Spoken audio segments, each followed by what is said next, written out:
মানুষ মানুষের অনিষ্ট করার জন্য, ক্ষতি করার জন্য, মানে একবারে দুই পায়ে খাড়া। মানুষ সবসময় চায় মানে মানুষের খালি ক্ষতি করার জন্য। আমার পিছনে দেখতে পাচ্ছেন যে একটা ক্ষেত, না দেখা যায় না একটা ক্ষেত, এটা কিন্তু ধান ক্ষেত। তো গরু কি মানে বুঝে?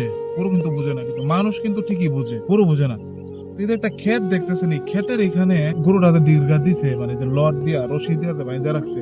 এমন ভাবে সে গরুটা দিছে, কিভাবে দিছে জানেন? মনে করেন যে এটা একটা, এটা এই যে ক্ষেতটা না, এটা হচ্ছে ক্ষেতটা, আর গরুটা মনে করেন যে জিব্বাটা, মনে করেন যে মনে করেন এটা ধান গাছটা,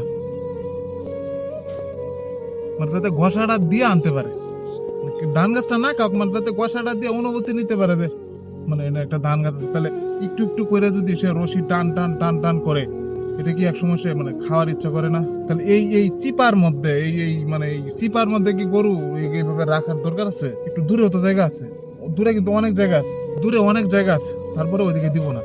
মানে যে যদি একটা গুছি একটা খুশি খাইতে পারে, এটাই গরুটার জন্য লাভ। আর আরেকজনের বাঁশ দিতে পারলে তো আরো লাভ।